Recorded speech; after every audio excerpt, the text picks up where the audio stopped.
We thought decentralization freed us, but transparency may have enslaved us in a new way. In the digital age, privacy is a myth. Every click, every message, every cent you've ever moved, all of it have been quietly recorded, indexed, and stored somewhere. Not because you chose to, but because the system was designed that way. And for years, we believed cryptocurrencies made us free.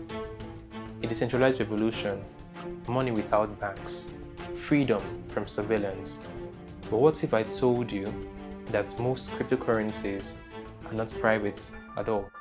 And the transparency we once celebrated may have placed millions of people in danger because public blockchains expose who you are, how much you have, and what you do forever.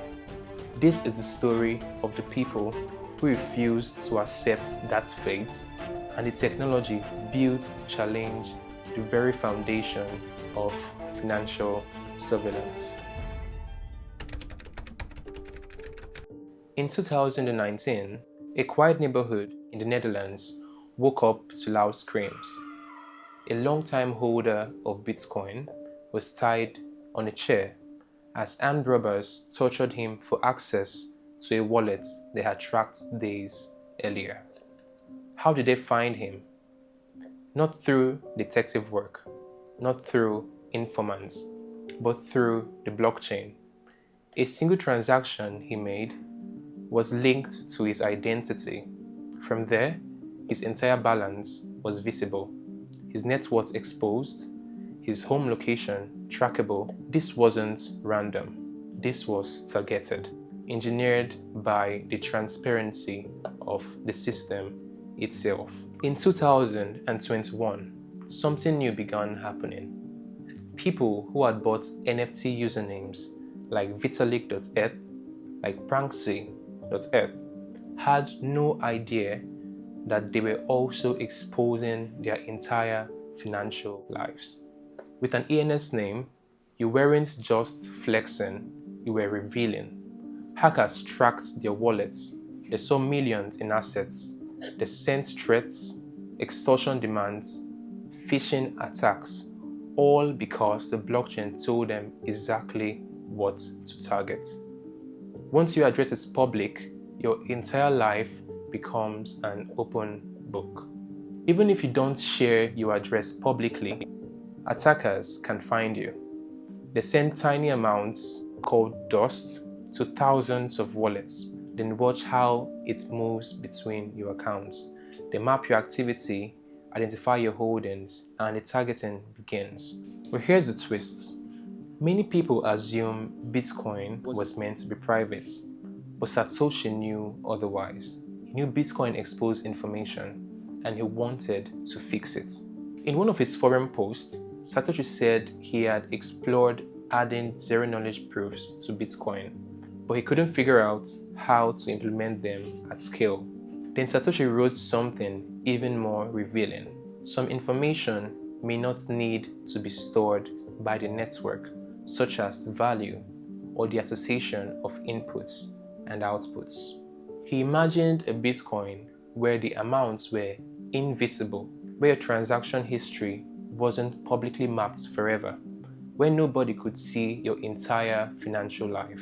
He even said, for greater privacy, it's best to use Bitcoin addresses only once. A polite way of saying, if you reuse your addresses, you lose your privacy. But in 2025, that advice is basically impossible.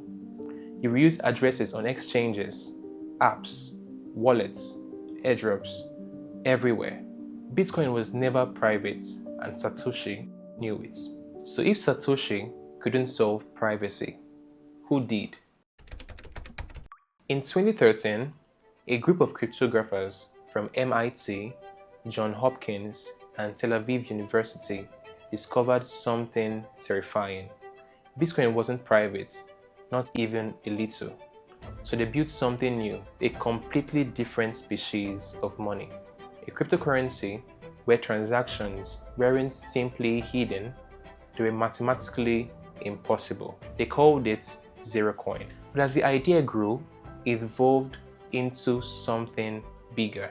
By 2016, something revolutionary happened. They had implemented what Satoshi once wished he could. That project was Zcash. Zcash introduced zero-knowledge proofs, real scalable, trustless privacy technology, the same concepts Satoshi explored but couldn't finalize. This meant that transaction amounts were hidden, the sender hidden, the receiver hidden, address graphs broken, financial history sealed, all while remaining verifiable by the network. Instead of broadcasting all your transaction details publicly like Bitcoin, Zcash uses ZK snarks, a mathematical system that lets you prove something is valid without revealing anything else. You can now send funds, receive funds, you can prove you're not double spending, and yet nobody, not attackers, not surveillance, not companies, and not even the miners can see your financial life. It's the closest thing we've ever built to true digital cash. But here's where the story gets strange, because despite its brilliance, Zcash became one of the most misunderstood projects in crypto. It's ironic. The moment a technology gives you privacy, the world starts wondering what you're hiding. Banks asked questions, regulators raised eyebrows, media headlines screamed, why would anyone want privacy unless they are doing something illegal? But here's the uncomfortable truth. Privacy is normal, surveillance is not. You don't publish your bank statements on a billboard. You don't broadcast your salary to strangers. You don't hand your financial history to the world. So why should crypto be any different? Millions began to recognize this, and in 2025, something unexpected happened. Bitcoin OGs or maxis have been looking at Zcash. What's that? Zcash is a token. People finally understood. Privacy isn't an option, it's a necessity. And as financial surveillance increased globally, Zcash became a safe harbor, a place where ordinary people could protect their money without being profiled, tracked, or even targeted. Even Vitalik Buterin, founder of Ethereum, had admitted in an article from 2023 that privacy is one of the largest unsolved problems in crypto, and Ethereum is now working on stealth addresses and ZK-based privacy, solutions Zcash pioneered years earlier. Zcash is now evolving into something even bigger, a hybrid proof of work and a proof of stake system, more scalable, more secure, more decentralized, more energy efficient. The ecosystem is growing, funded by community-driven grants, and the mission is more relevant now than it has ever been. Because if crypto is truly meant to give us freedom, it must also protect us.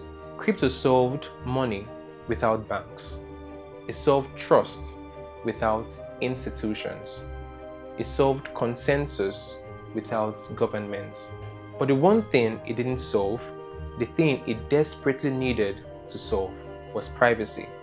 Not secrecy, not anonymity, but just a reasonable exception of personal safety. Satoshi dreamed about it, and Zcash delivered it.